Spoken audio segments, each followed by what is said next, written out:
Alright, what's going on guys? Shitty here. Back again playing some more Half-Life Alyx. The game audio might be a bit quiet this time because I actually had to, on my gaming PC, I had to lower the volume because I got some new Bluetooth earphones. I still have the old ones, but I just got some new ones because those ones, I just want to try them out.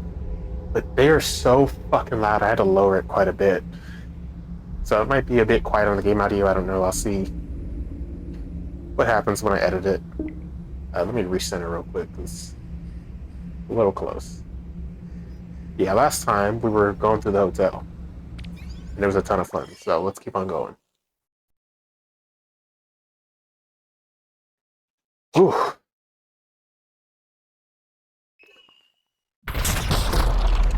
what the fuck?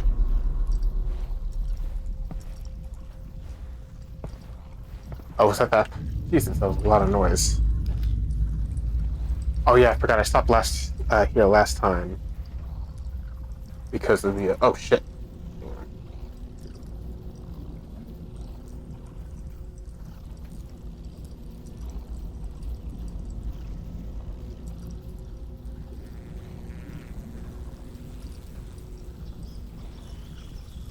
Just a second. There we go. Okay. My MSI afterburner was on, and so is the HUD. It's not a big deal if the HUD's on. I just don't like it on because it makes my thumbnails a little bit more crowded. Stuff. What I will do though is.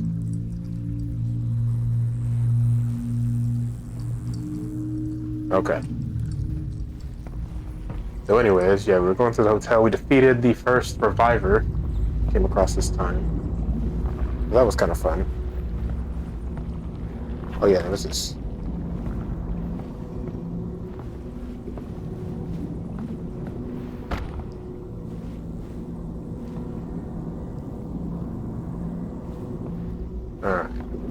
My gameplay for me, it's a bit laggy in the headset, but I actually upped my refresh rate this time from 90 to 120. So I don't know if that has anything to do with it, but my headset's a bit more laggy this time, it feels like. So hopefully, I can actually keep up with it, but we'll see. Again, the HUD turns back on. Yeah, I can hit the escape key. There we go.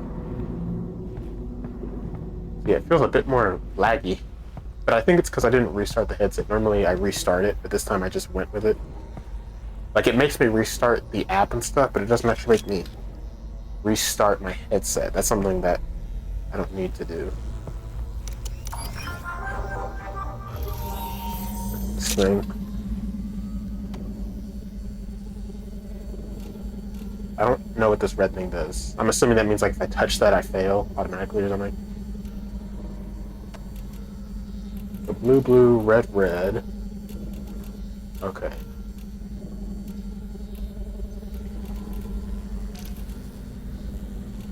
Oh, I can't go past that. Gotcha.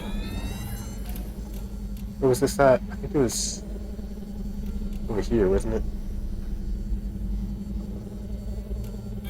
Yeah. Wasn't this yellow? Yeah. Uh-huh. Easy peasy. Oh my gosh. There it is. That elevator will take me up to the substation. What elevator? Holy shit.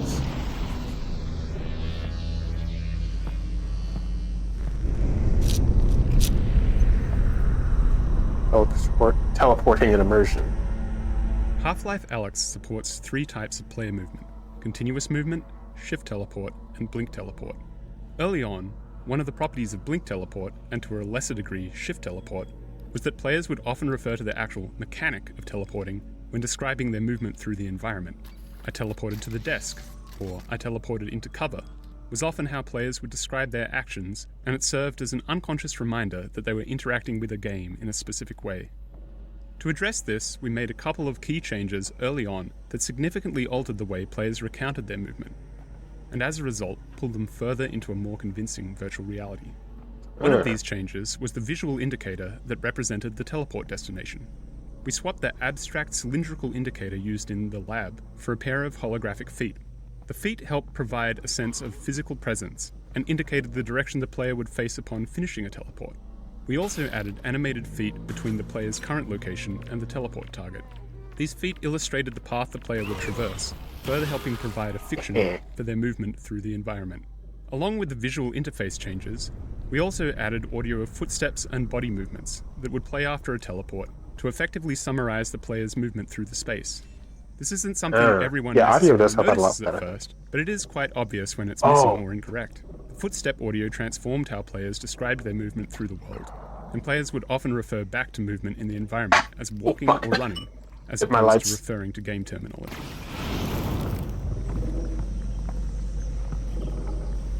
I didn't even know what I exploded, to be honest. I just threw it in there.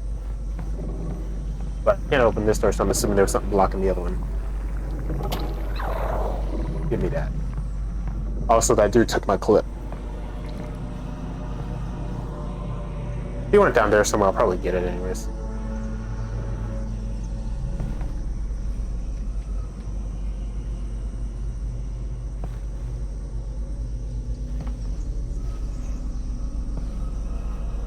Sorry, I wasn't paying too much attention to that developer commentary. I got a little distracted, but hey, it was there for those of you who wanted to listen to it.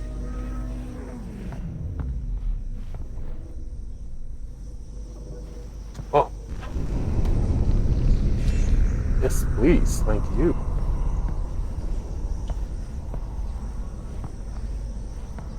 Okay, basically my plan every time I play this is go until my headset tells me it's low. Oh, I get Steam notifications in my headset now, apparently. I don't remember that happening before. It probably has, and I just didn't notice. Don't fall down. Okay, good. I want to take a look around here, see if there's any resin or anything hiding. Not seeing any.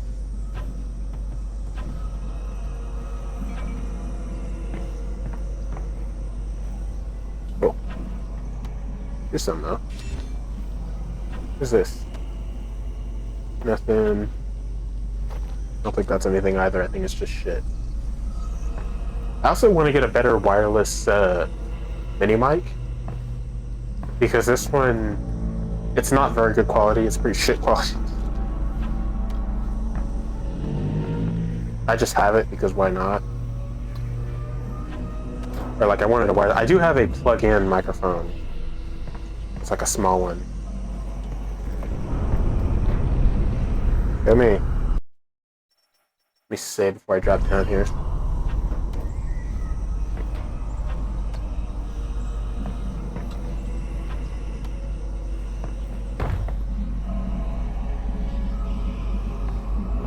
God, I'm hearing noises. Oh, those are like the coffins from Half-Life 2, so there's probably people in those.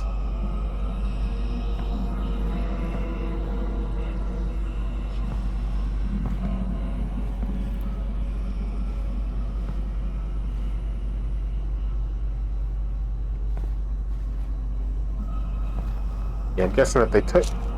It seems like a lot of times they take people and then just turn them into zombies. I say as I fall off a fucking... whatever it was. Start facing this way.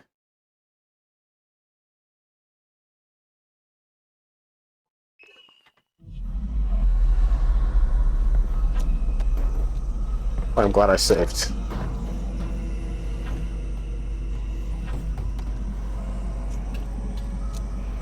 I want to take all this just in case. Like I said, though, I have a plug-in mini mic, I just don't really use it.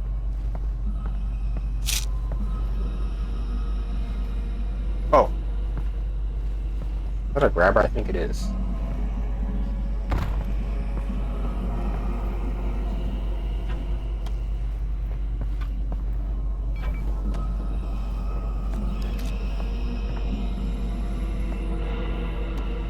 Oh, damn it.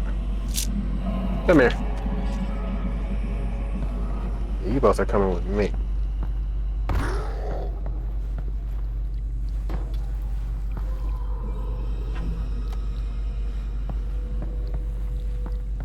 I heard a zombie somewhere.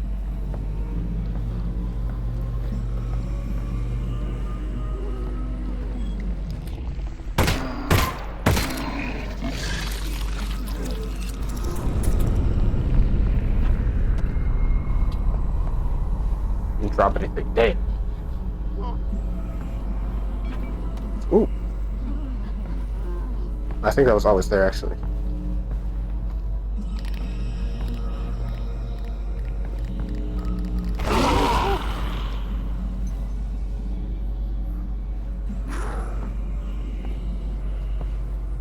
I know that was a bit of a waste, but hey, it's better than wasting bullets at this point, I think.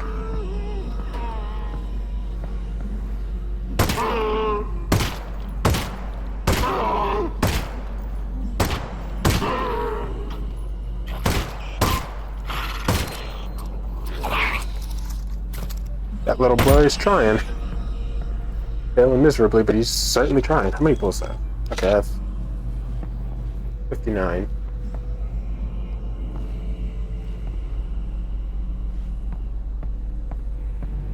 Ooh.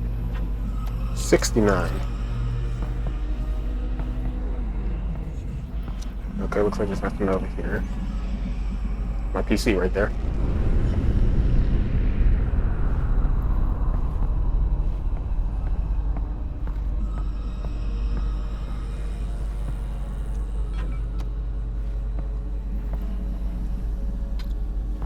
Toss that right there, I can still get to it.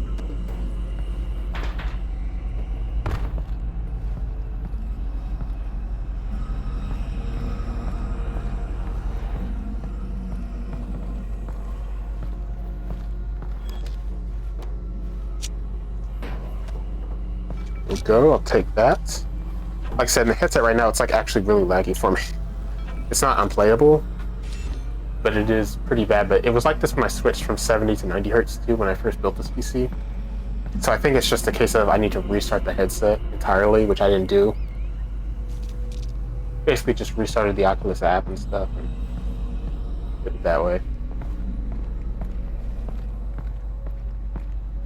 But I think next time I play it'll probably be a lot smoother, probably. It looks like on the playback it actually looks pretty smooth for you guys. Oh, the fucking HUD is going again, goddammit.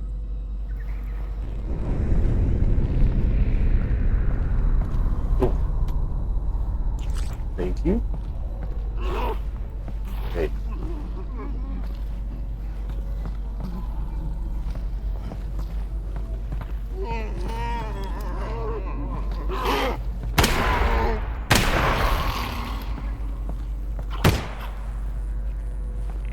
Come here.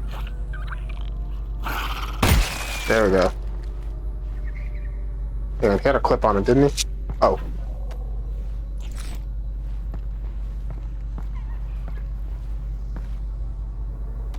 Reviver foreshadowing. 2 out of 6. I was like, Compared so to bad our traditional first-person experiences, in VR we found it was sometimes all too easy to create an intense atmosphere. This can be Yeah, a it game's is, I think. advantage, but it can also be detrimental in cases where our focus is on training players in some new mechanic. In intense situations, players frequently fail to notice or retain critical information, and as a result, definitely we do. often had to reduce tension in areas of the game where we were introducing players to something new.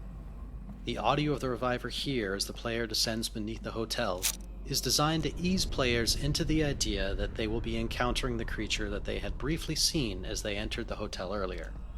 Yeah, I remember this The area reviver's where we scream fight. and its shadow on the wall are designed to reduce tension by indicating the position of the reviver around the corner, removing any potential surprise. Telegraphing the reviver's position and giving players the upper hand helps set up the resurrection scene, where players want to observe the reviver instead of shooting at it immediately. This is critical because this is the first time the player sees the reviver reanimating a zombie, and if players are too distracted to take it in, they won't be successful in the upcoming fight. Yeah, I definitely can see that because, like I said, in VR it is way more intense and stuff than when you're playing it regular, like on a screen.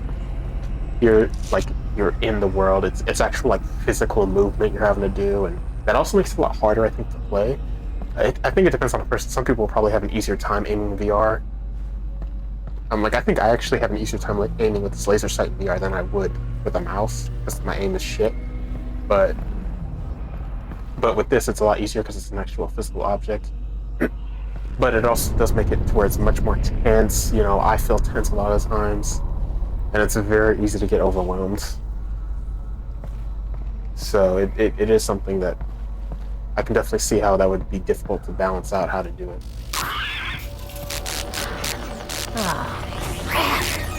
Lightning. Yeah. Oh my god, it went into a guy. Russell? Oh my god. Holy shit. I remember these. I remember they're like blue spots that pop up. Oh, right there.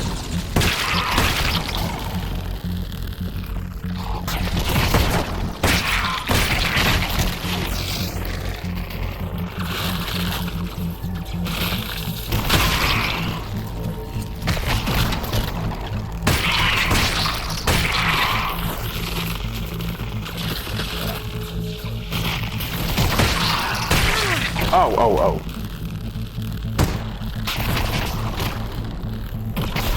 Did my game just crash? Oh no. Jesus. My game just froze for a second. I don't know if it froze for you guys, but for me it did.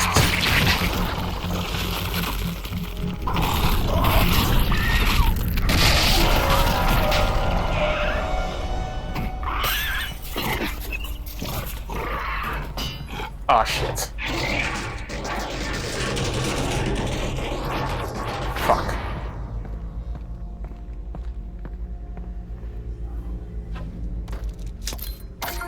Definitely gonna heal now. Take that. And this. Fuck yeah. The revivers are not like super hard to fight. I do remember having to fight more than one in the hotel section at some point. Anything on you? No? This microphone though, it keeps hitting my chin with the way I have it positioned. Like, maybe if I could position it in a better spot, or if I just, don't look down as much, but I'm going to do that a lot in VR. It's just kind of hard with this microphone. I actually wanted to try and find a way to like clip it onto the headset, but I'm worried that it's gonna like fall off or some shit. You can hear the fucking thing going off. The thing for the vault that's attached to it.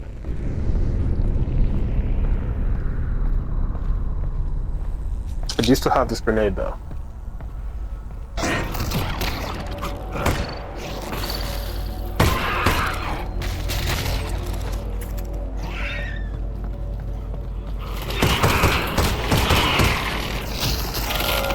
Fuck yeah.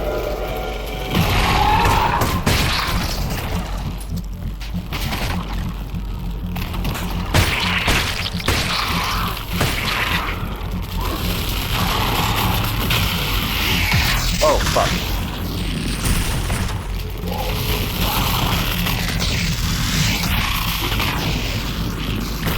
Those are actually some pretty cool attacks.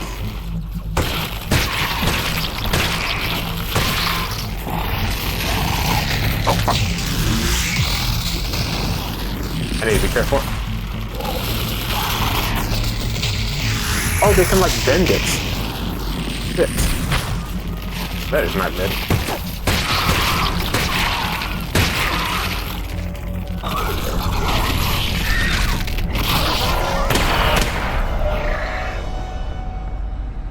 Is it dead? No, it is not.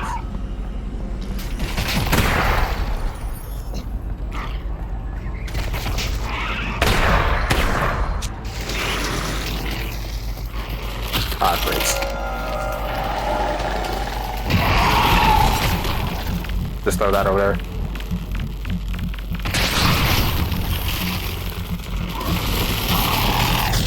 No! Oh my gosh. Oh, actually. You see the way it like bends and shit, that's kinda cool.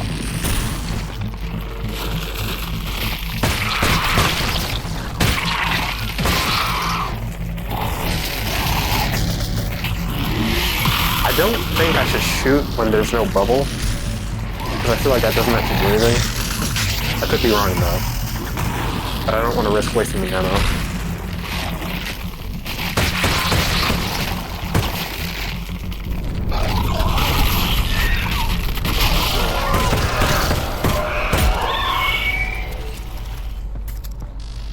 Alex, is the door shit. gone? What happened? New development? It went into a dead guy. No. Yeah. Yes. I had to shoot both of them. It was nuts, Russell. It sounds nuts. Oh, it was. That was a lot of fun though. Like I said, I remember there's a part coming up where I have to fight 2 of them. And that is something that I'm looking forward to.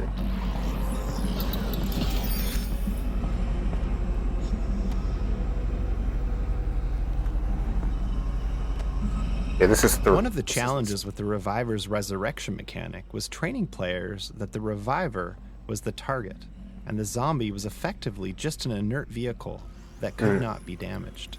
This was a significant departure from what we had been training players to expect. Up until this point in the game, players would see a zombie, shoot at it, and as long as they hit it enough times, it would die. The Reviver breaks that expectation, and in early tests, players thought the game was broken when the zombie wouldn't die or even react to being shot. We had to make a number of changes to revive zombies to train players that this behavior was intentional. First, we designed the revived zombies' introduction animation to use particle effects and audio to draw attention to the changes that result in this new type of combat.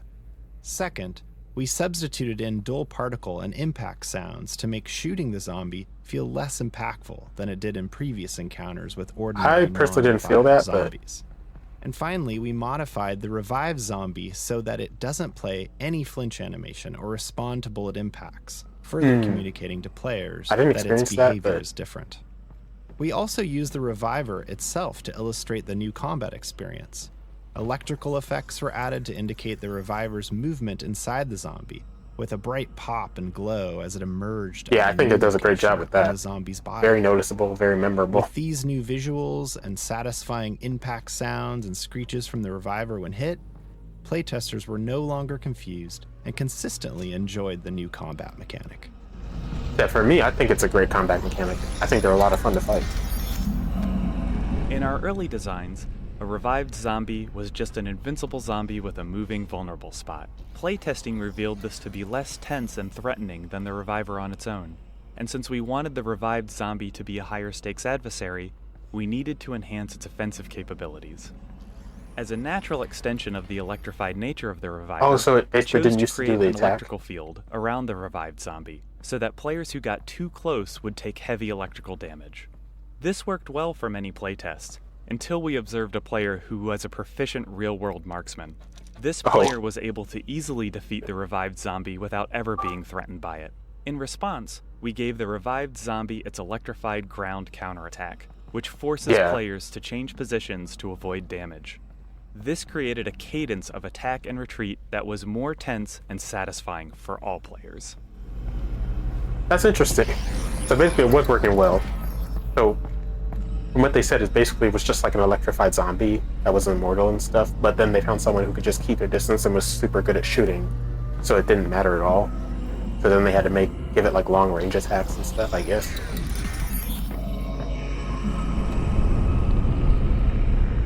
Since a VR game must always be rendered from a virtual camera that matches the player's own point of view, we have limited opportunities to control what the player sees. Elevators are one of the few tools we have in VR to direct the player's view. A rising elevator like this one can be used similar to a crane shot that you might see in film, going from one elevation to another, revealing a beautiful vista or dramatic story beat. In VR, elevator rides can be challenging to make comfortable, as the motion of the virtual elevator is inconsistent with the player's own vestibular system. We found that we can make the elevator rides in Half-Life Alyx comfortable enough for most players by moving the elevator slowly and limiting how much the player could see out of the elevator. This particular elevator was initially far more open, but we gradually introduced more and more visual obstruction to the design so that the player always had some significant portion of the elevator in their field of view. Eye is itchy. This meant that we were able to get the dramatic reveal of the hotel exterior and Combine substation we desired, but players were comfortable since they could always see the elevator, which was in their own frame of reference. Where's the elevator at? Oh, it's this fucking thing. Gotcha. Where's the 6th one? I want to see if it's down here. It won't pop up in here. Because those 2 just popped up after I did that, I think. Or maybe I just didn't go around there, I don't know.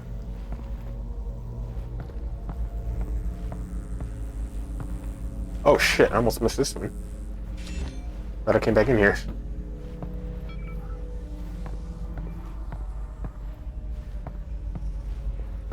Yeah, okay. I'm guessing the sixth one's just not in here. Probably be showing up later. God, yeah, this thing, like, it makes my controller vibrates.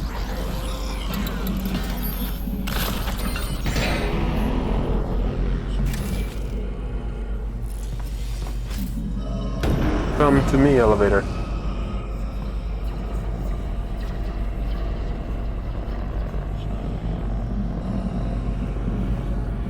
God, I'm hearing stuff, like groans and shit.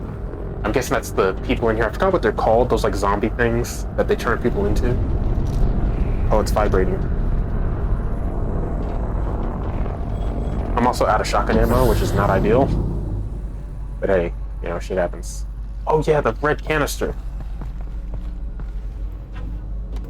Go ahead and bring this with me.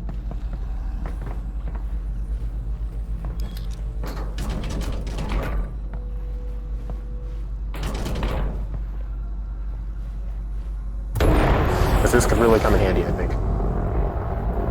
Not I almost forgot it. be a worrier, but shouldn't Dad be back by now? Well, let's think about it, Alex. He's on foot, moving at 3 miles an hour. Plus, he's a fugitive. He's only got one leg. There's obstacles, no direct path. You know what? I'm not going to lie to you. He should be back by now. Yeah. So I should be worried. Normally, yes. But you're the one headed towards the danger, so I'd say we should be the ones worried about you. I appreciate it, but I think Alex is fine. Nope. Get off the fucking thing.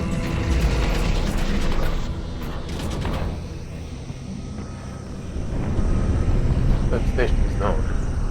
Okay, we have one more flare to go. After exiting the elevator, the player gets their closest view yet of the Combine substation attached to the exterior of the hotel. Absolute. While the Combine architecture can veer into the abstract, it's often at its most successful when contrasted with a human structure.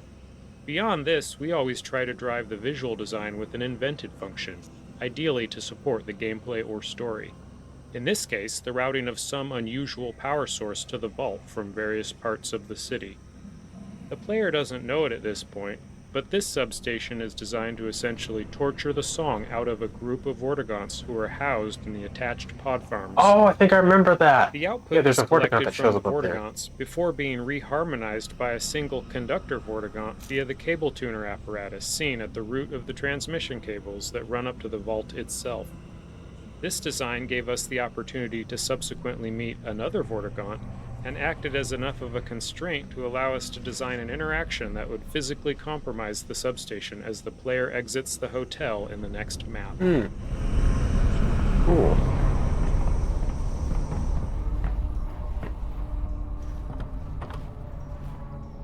Ooh, there's stuff in there. Hang on. Go down here real quick because I see.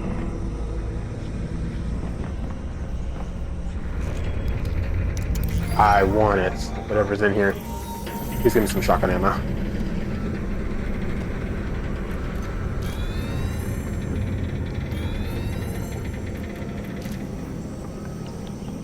Okay. I think that's the first time where it actually gave me 2 of them. So that's interesting. I don't remember when I get the machine gun. I know I get like an automatic gun eventually. I just don't remember when. Because I remember it has like a cool reload thing where like you put the clip in the side. But I don't know if it's during this part in the hotel or if that's after this. Probably after this. That's a lot of stuff. Let's see. Yes, I know, game. Thank you. But that yellow one's going to be a bit tricky. I have to leave it like this. And connect them this way. Okay, so purple, purple, yellow, yellow, orange, orange. I'm not gonna remember these, I don't think. So standing right here goes dun dun dun dun. I'm gonna have to move it up for the green and the blue and the orange.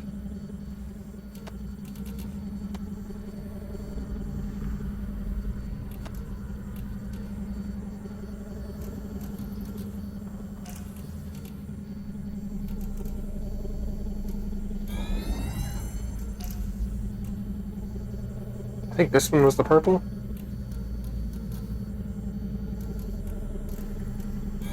Yeah. Green. Ah, fuck. I think this one was green. That one's orange.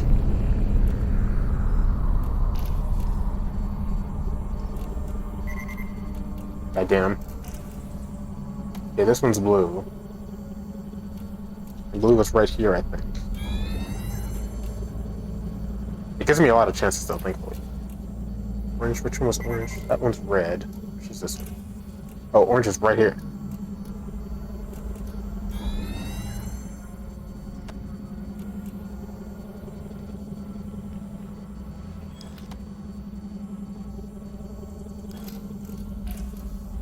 Oh, wait, that's green.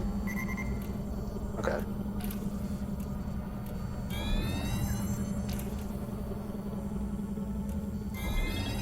There we go. Thankfully, it gave me a fuck ton of tries. I thought it was like one and done. And I have to restart the whole thing, but thankfully, no, it actually gives me quite a few chances.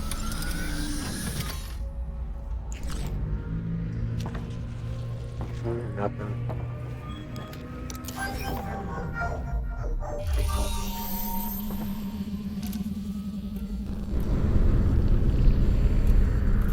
You've almost got it. What is this? Oh. Oh, I see. God damn it.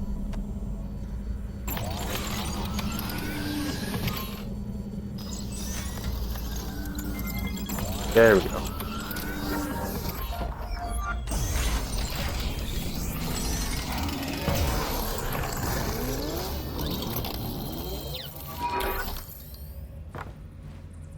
Okay, let's get the bullet reservoir. Because the bullet reservoir, I remember my first playthrough was actually a lot of fun.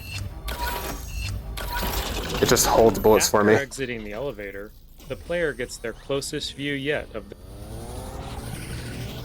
I accidentally played that again. Wow, my gun's looking pretty good. Russ, come on. At this point, it's kind of our gun. Go and save here.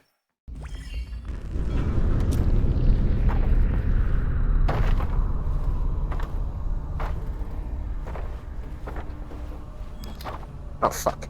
Hit my computer again. You know, I went out of my way a while ago to buy a smaller bed just because shit like this was happening. And I still don't have enough room. But hey, I plan on moving out within the next year or so. I plan on trying to save up enough to put down a decent down payment for a house. And then move out. I'm still living with my parents. But it's going to take me a bit before I have enough to where I think it'll be a good down payment. But I'm not sure yet. It just depends on how much the house costs, and I think the housing market's going up. I don't really pay attention too much to that stuff. It's just what I see. But it looks like it might be a bit. Or I can actually put down a good down payment on a house.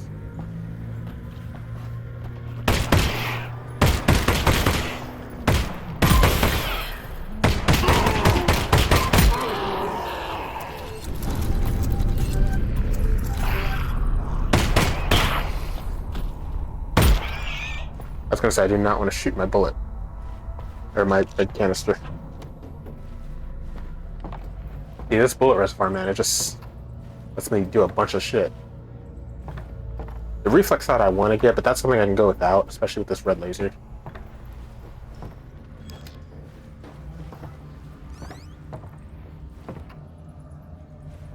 Okay. No resin or nothing. You got anything on you? Yeah. It's not activating, so. Guess he had nothing on him. Fucking bum. Dare you not give me things that I want. Oh, it's a loading gun. Oh, I'm facing my fucking closet wall right now.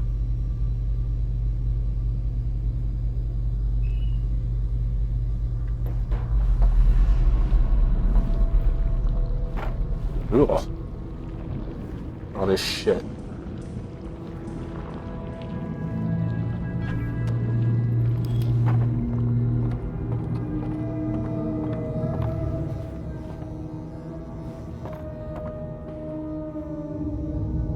Oh dear.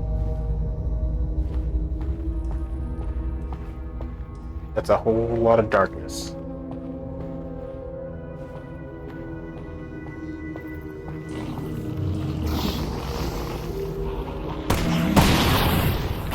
Oh fuck, I thought that would kill it.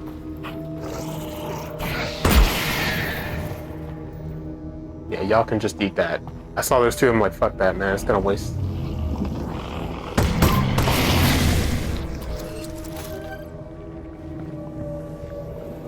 Cost me a lot of ammo.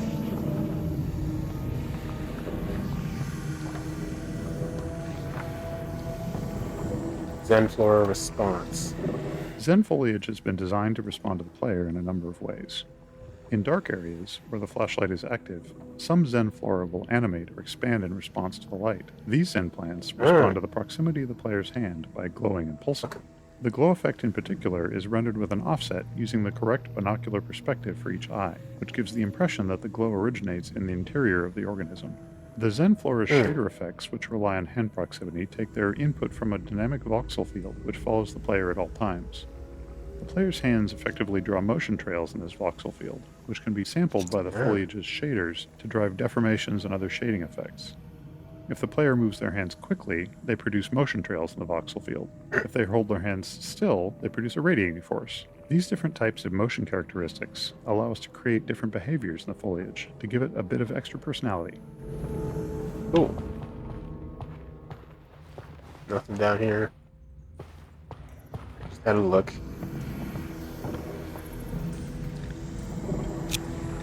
Throw that over there. One's going in there.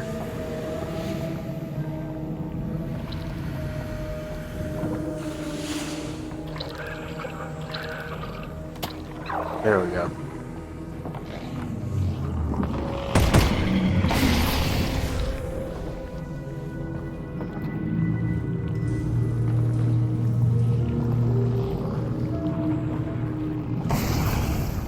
Oh shit.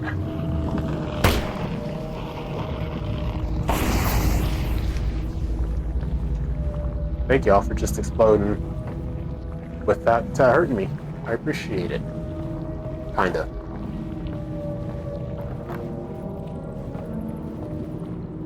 There's a grabber there.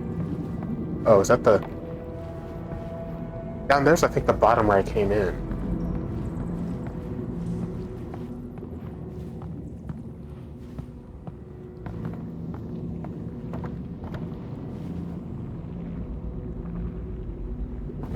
Oh, I just want to try it.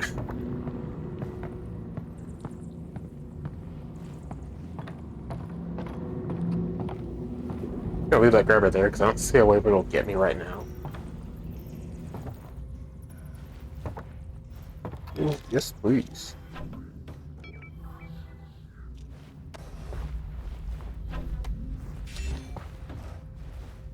Let's see what else she got. Nothing.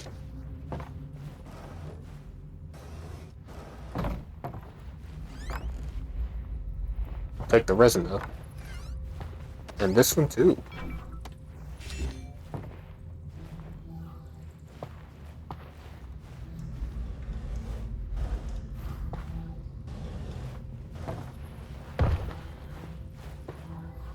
Oh fuck, I hit my bed.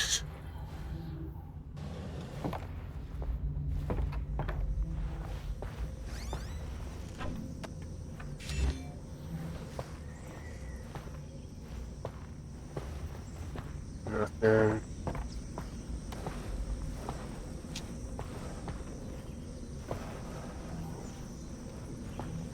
I'm assuming there's nothing down here.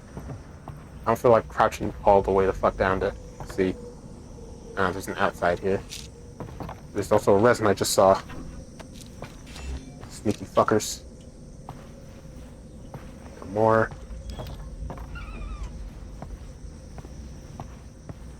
Okay, just had to check with my gun.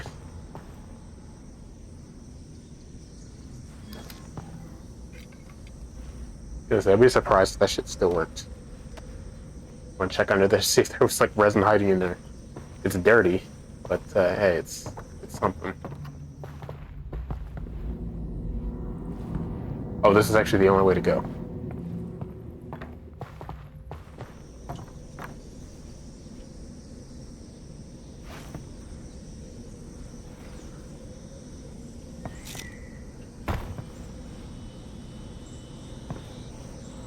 I don't think there's anywhere for me to go here.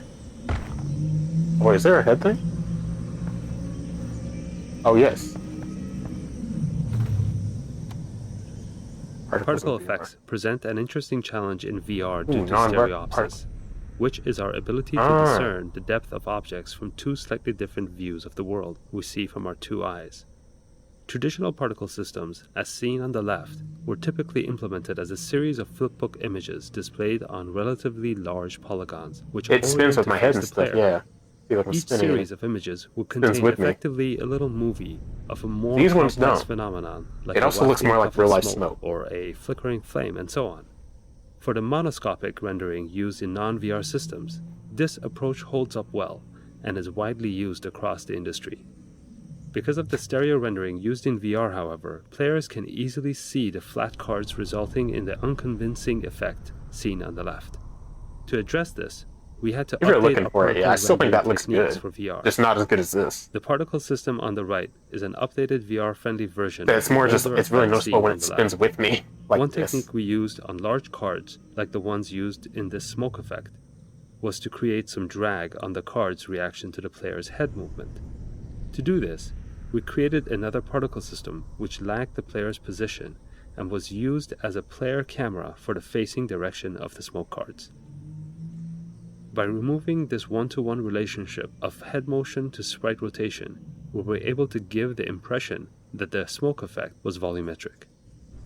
In addition to using more 3D elements in the creation of our effects, we also often use the post-processing bloom on particles to help visually merge elements that otherwise would appear as a set of flat planes.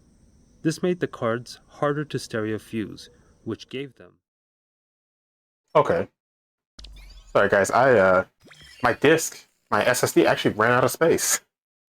And I completely missed it. Well, actually, like, it was only a few seconds, I think, or maybe like a minute or two. But you guys, I think you guys saw most of this. But basically, Ran had a space while I was listening to that, from what I just saw. So I just deleted some files on there that I didn't need. Mainly it's my old unedited videos that I wasn't going to use anymore. But I made it to this window and I died because my dumbass accidentally backed off, and that was it. Wait, my grenade! I had a grenade! I think it's in there.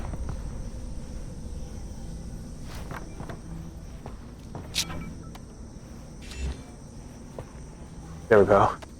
I also missed that resin, so it's a good thing I came back. I don't think there's anything in here. Yeah, no, aside from the health thing.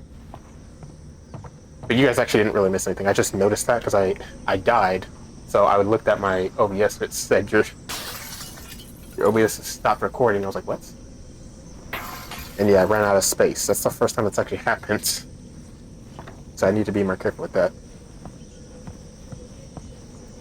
But like I said, all that happened was I came here, I threw this grenade in there, I closed it, and then I dropped off accidentally and fell. To kill these dudes. Ow!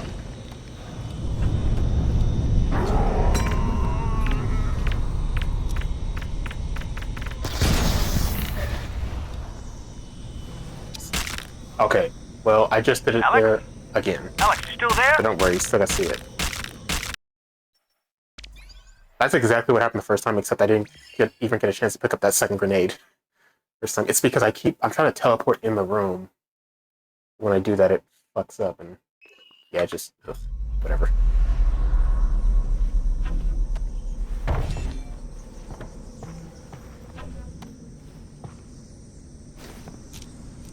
And basically, I was just saying that if you saw the particle effects and how, like, when I spin my head and stuff here, the non-VR particle effects, like, follow it, I was just saying, to me, they both look good, but the VR ones definitely look better. But to me, I don't think that the non-VR ones look bad.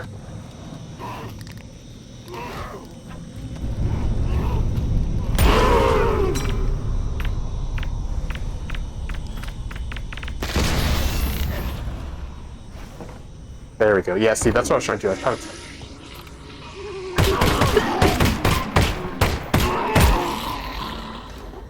What were you doing, good sir?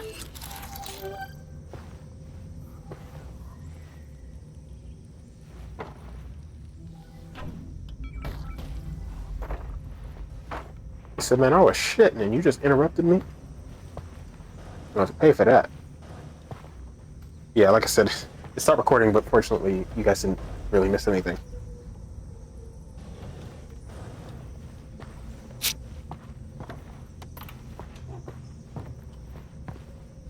God. Oh, so fucking nasty.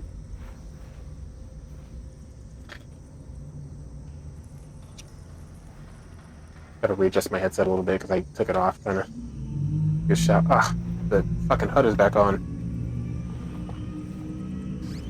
That's probably a setting, I think, that I could just turn off. So I gotta... Let me look at that. Fucking toilet flushing.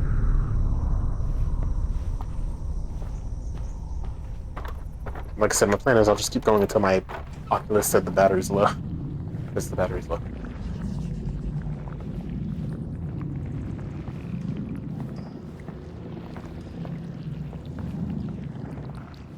Oh, fuck. Oh, you can just come over here.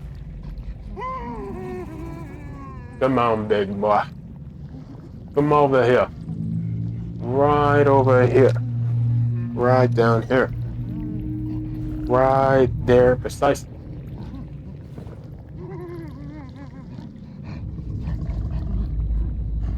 How much ammo do I have? Okay. I have quite a bit of ammo. Get fucked.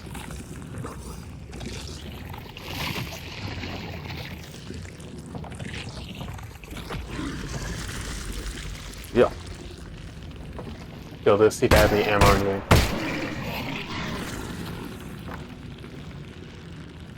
Nothing. Or he's gonna try and kill that one right now.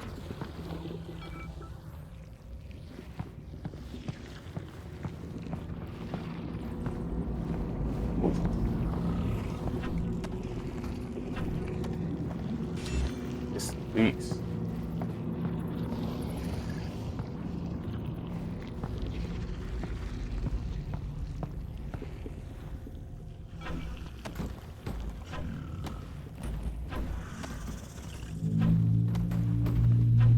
Now I can hear the thing going off again.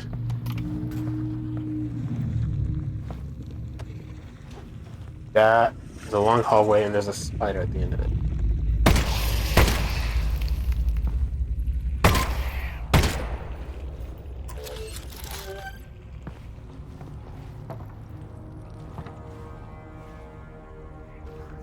Let me grab this grenade.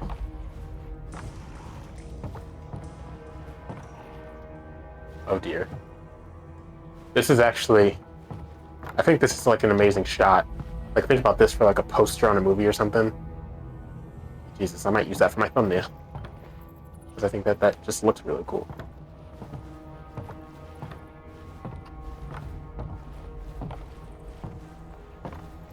I have a gun and a grenade.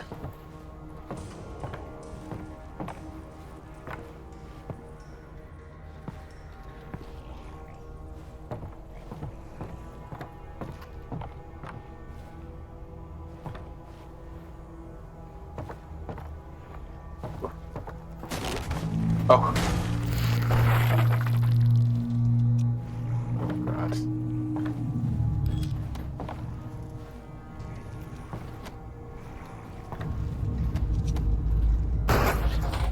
It isn't TV or any TV, any resin or anything behind that. But there isn't here. Thank you.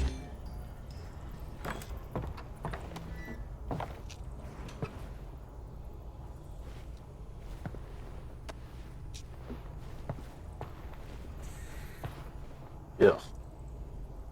Nasty. nasty ass bathroom.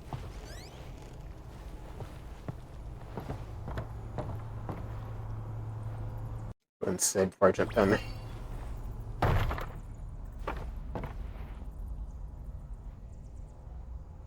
Looks like nothing yet.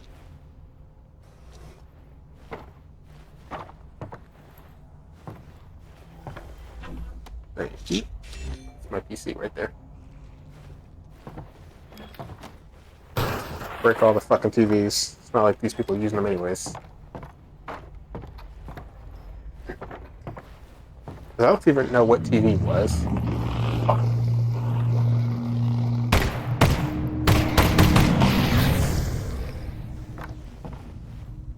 Those things just blend in so well that I mostly just go off audio when I hear them.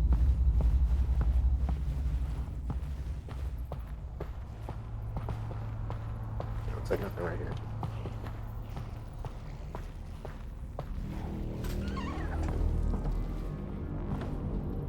So a lot of grabbers.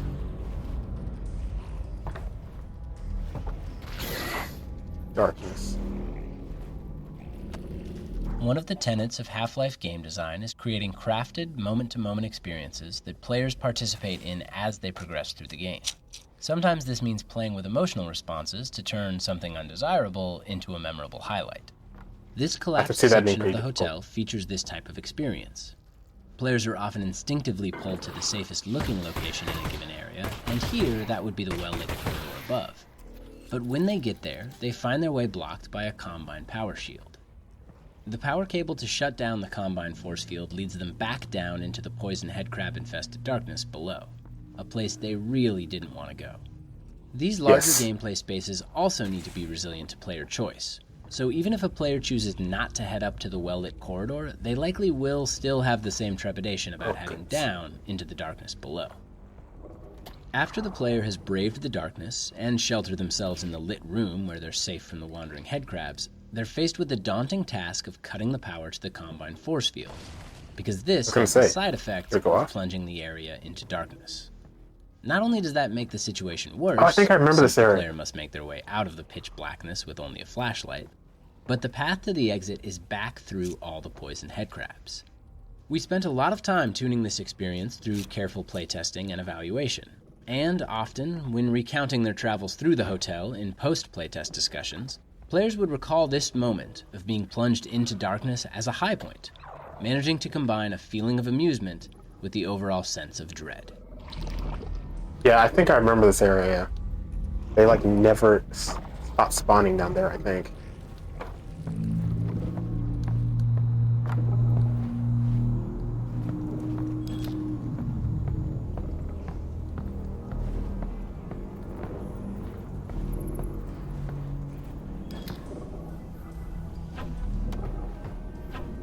Yeah, thank you.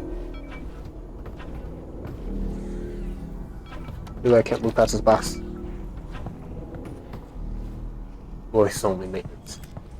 Yeah. Where are all your employees now, huh? Are they zombies? Are they fucked? Are they dead? Probably all of the above.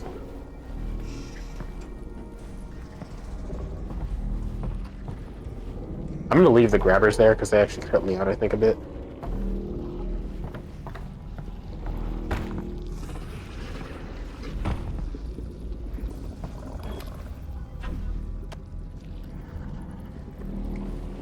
Ooh, there's some resin in the toilet.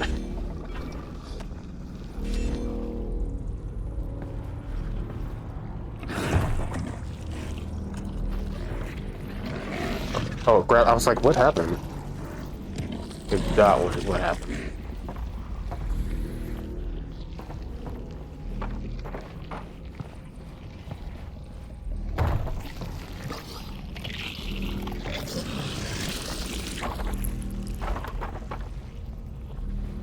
Oh, that was the one I think I... There's a Combine shield blocking your path. I'll figure out how to shut it down. Yeah. Although I think when I go into that room, I think this is where I get the machine gun. I think.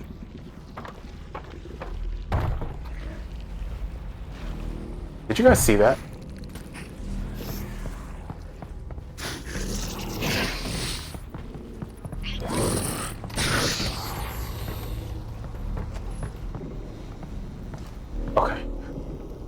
dropped me down, but hey, it didn't kill me. So, fuck it, I'll take it.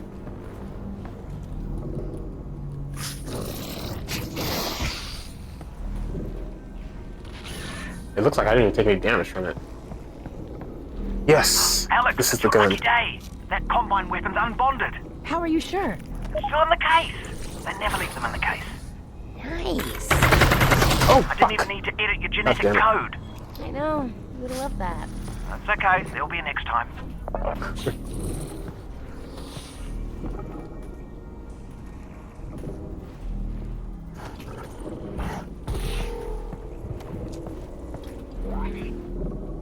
God damn it. There we go, that's what I want.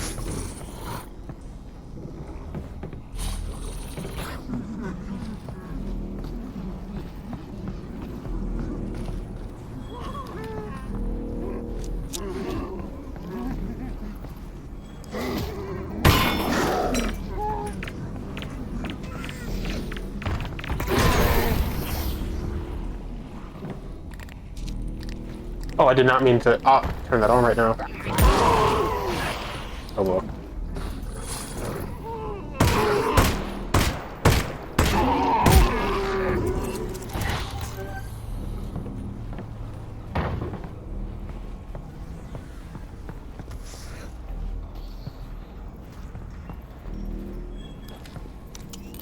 I don't have any shotgun shells, but it's okay. I just got the fucking machine gun, so I am cool.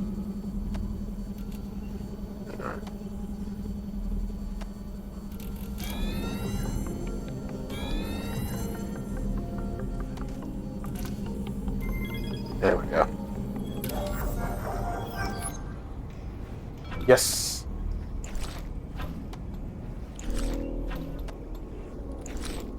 Gotta see what upgrades I can make to this machine, because I honestly don't remember what upgrades I could and couldn't make with it. Fuck yeah, all this ammo too.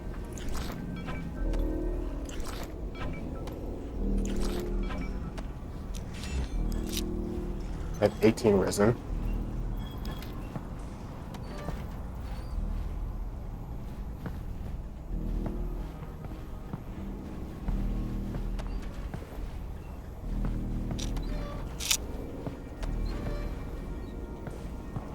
I know I'm supposed to turn off the power for it, but I don't know exactly where the power is at.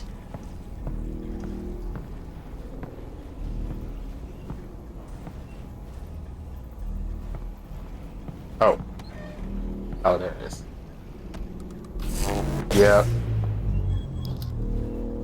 Oh, man.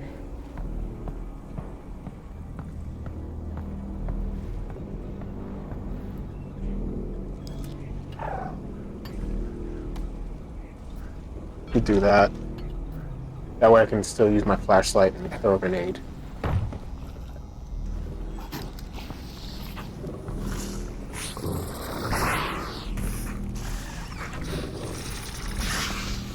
Kind of shit you got hiding back there.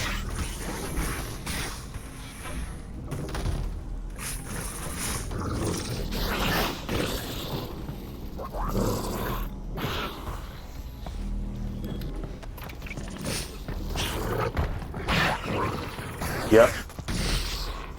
Just booking it.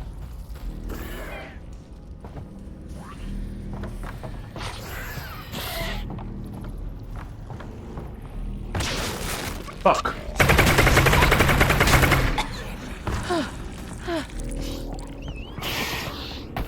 Of course, it dropped me all the way down to the bottom.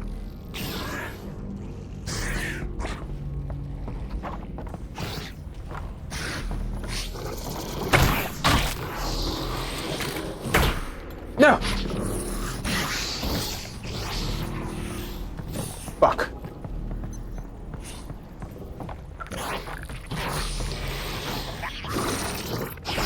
No. Yeah, I got a thing that y'all don't have. Never mind. I was gonna say I'm quicker than y'all, but does not appear to be the case. Fuck.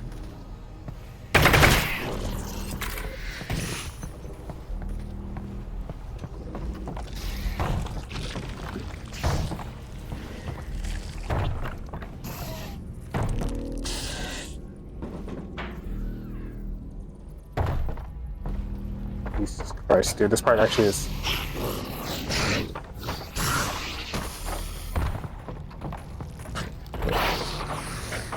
That's a whole lot of no from me.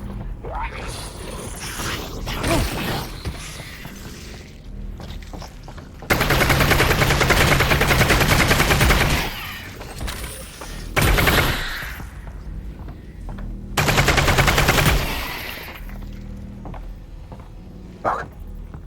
I just want to do that so that way I could heal.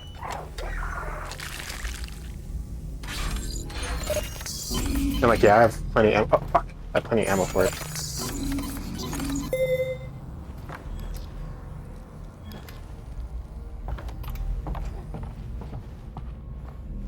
Ammo balancing part.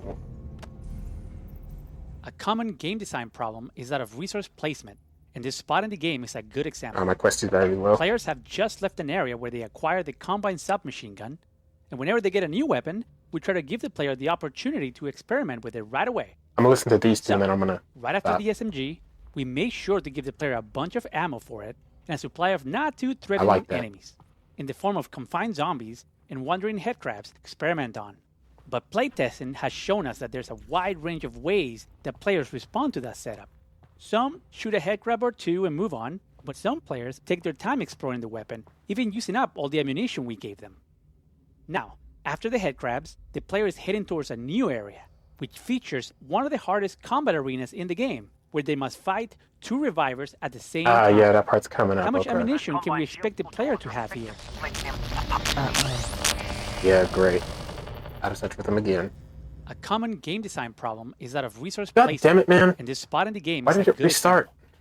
Players have just left an area where they acquire the combine submachine gun, and whenever they get a new weapon, we try to give the player the opportunity to experiment with it right away. So, right after the SMG, we make sure to give the player a bunch of ammo for it, and a supply of not too threatening enemies, in the form of confined zombies and wandering headcrabs to experiment on. But playtesting has shown us that there's a wide range of ways that players respond to that setup. Some shoot a headcrab or two and move on, but some players take their time exploring the weapon, even using up all the ammunition we gave them. Now, after the headcrabs, the player is heading towards a new area, which features one of the hardest combat arenas in the game, where they must fight 2 revivers at the same time. How much ammunition can we expect the player to have here? How much should we put in this area between the 2 arenas to ensure all players will have enough to fight the 2 revivers? If we don't put in enough, player may be in a position where they cannot succeed at the upcoming encounter, and reloading their save games won't help them. They will need to go back and replay the previous area, this time conserving more ammo. That's not something we want to happen, nor is it something that we can expect all players to realize. Instead, many will repeatedly try and fail to be the 2 revivers. So, at its core, the problem with resource placement is that the dynamic range of resources carried by players can be significant, and it gets even wider as the game progresses. In Half-Life Alyx, we would see some players end the game with barely any ammunition, while other players had over 1,000 unused rounds. Interesting. Okay, since I've listened to that, I think what I'll do is I'll save here, and then I'll listen to these 2 next time I start up, because with my quest battery low, it's died on me while I've been playing before, and I do not want that to happen this time, so I'm going to go ahead and end it here. Ooh, okay, thank you guys so much for watching. I greatly appreciate it. That was something else. Ugh. Fighting the revivers, that was a ton of fun. I was hoping I would get to fight both the revivers this episode, and I probably could have stretched it that long, but I just didn't want to risk it. So I just said, you know what, I'm going to end it here, and we'll go another day. So, yeah, sorry you didn't get to see that this episode, but like I said, you'll see it next time. I'm having a ton of fun going through the hotel. I don't remember if Jeff is in the hotel or not, if I'm going to run into him. I don't think he is. I think that's a later section of the game somewhere else, but maybe he is in the hotel. And if he is, I'm excited to see him, because that's probably my favorite part of the game. My favorite level is dealing with Jeff.